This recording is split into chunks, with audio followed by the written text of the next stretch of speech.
Hello, Lisa Ponector of Awakening Movements. Today we are going to do a really fun lesson with a surprise at the end. So find your way on your back. This is a great lesson that's going to help loosen you up through the whole spine and help make some functional activity easier. You may end up feeling like a baby at the end. So check out how you're resting on your back. Just notice what you feel. Turn your head from side to side. Feel if there's one side that's easier to go to. Also notice how far down yourself the movement goes. Is it just the neck turning, or can you sense something else?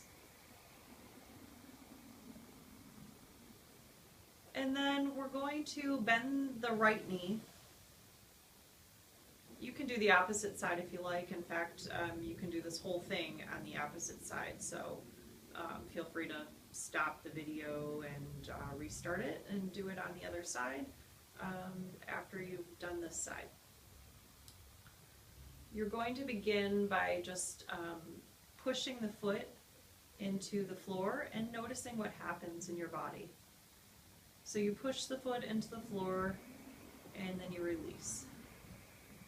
And just see if you can feel how the weight rolls to the left side of your body, at the pelvis, at the leg, and the right side, the side that you're pushing from, the foot, it lifts at the pelvis. And it's just a gentle push, and you're only pushing as far as you can comfortably, of course. I work with a lot of people that are on their way to being out of pain, and so if pain is getting to you, you can try making the movement smaller, resting as often as you need to. In fact, now would be a great time to rest. And you want to breathe during the movements. All of this helps to create the environment where change can occur. And if we've been living in pain or stiffness, really want to pay attention to these things. So now go back to the movement and pay attention to what your left leg is doing. There's a couple things that can happen. You might feel that the left leg rolls out to the side. For some people, because of holding patterns, their leg actually slides up towards them or up towards the shoulder. Try holding the leg still on purpose. So that might be another thing that you might be doing. So you're going to put imaginary glue underneath the left calf, the left thigh, the left heel, and see how that changes the motion. It kind of limits the motion somewhere in the back. And then go back and unglue the leg as you push the right foot, keeping the right knee pretty much up towards the ceiling. And just feel how that kind of allows the motion to travel farther up your back. Good. And then rest for a moment. You can lengthen the leg out if that's comfortable for you. And just notice here, one leg may feel longer. One side of your back might be arched or flattened more. You might feel heavier on one shoulder. Just see what's there for you.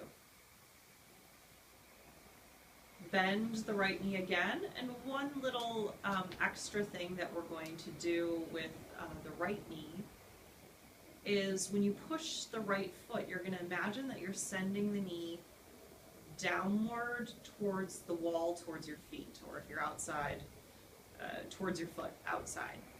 So it's as if you're sending the knee away from you when you push the foot, so the knee is going downward towards your foot, and you allow the left leg to roll.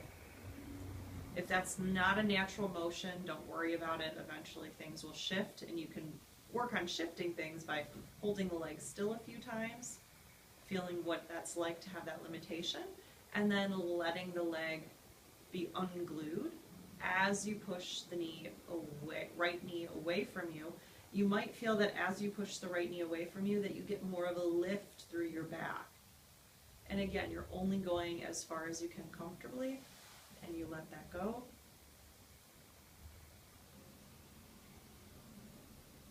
And now take your right arm up towards the ceiling. Cross your body a little bit so it's moving towards the left side. And you're going to imagine that someone has your right forearm and they're pulling and lifting your arm away from the floor. And do that several times here. Just feel what it is like to have the arm be pulled by this imaginary person. Allow the neck to move. Don't hold the neck. So you might feel your chin come away from your chest when the arm is lifted. Your head might turn a little bit to the left as well, depending on where the arm is angled. And you can try a few different angles with that right arm. So the arm might be pointing a little more up towards your face. You might feel a little more of the chin lift there. If the arm is angled a little more down towards your hips, you might feel more of a rolling there. Again, only work in a place of comfort. Rest the arm.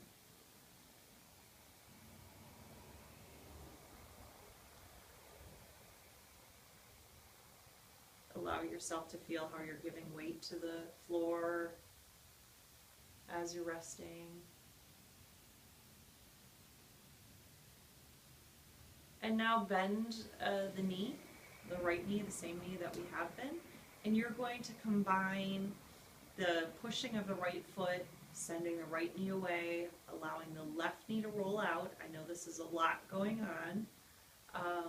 And then pick an angle with the arm and just kind of keep the arm there. And you'll do the lifting of the arm in the position the arm is resting on, as if someone, again, is pulling that arm away from the floor. So go ahead and do that at the same time that you push the foot, the arm is pulled, and then you come back. So you release them at the same time. And just feel how that gets the whole spine moving. So your knee, your right knee is not dropping inward, it's actually moving away from your hip joint, away from your body as much as you can, not letting it drop inward. But you're feeling how that lifts the low back as you send the knee away, but your body's also rolling to the left.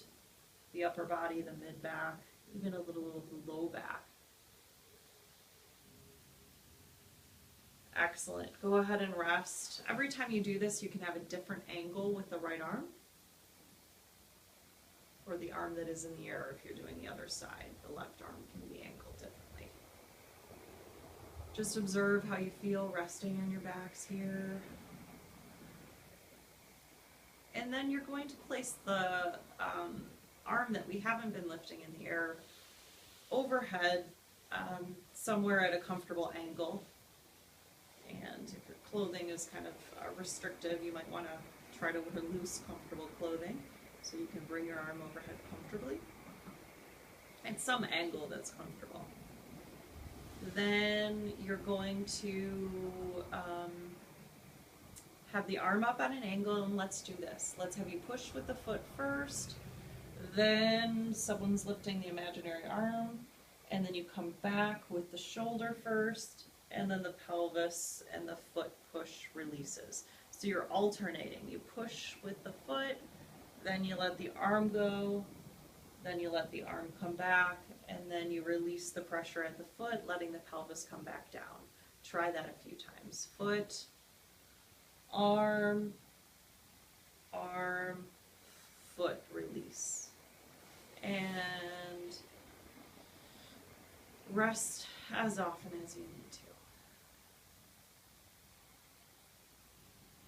Let's try the reverse of what we just did. We're going to let the arm be the leader, then you push with the foot, then you come back with the pelvis, then you let the arm follow. So really, you can do this in any order. Arm can be the leader, foot and pelvis go, arm can come back first, foot and pelvis can drop down afterwards. Really, you can do it any way. as long as what you're telling your body to do is what's occurring. So you can mix it up freestyle. They can both go back down together. They can both go up together. That's kind of moving in synchronicity here with the lower and the upper body, even though we have lots of different things going on in the back. We have rotation and extension and even a little bit of side bending here, depending on how you're angling yourself, and then rest. So you can really do this freestyle as long as you're, you can just feel tension melting away. So that's why my brain had to go,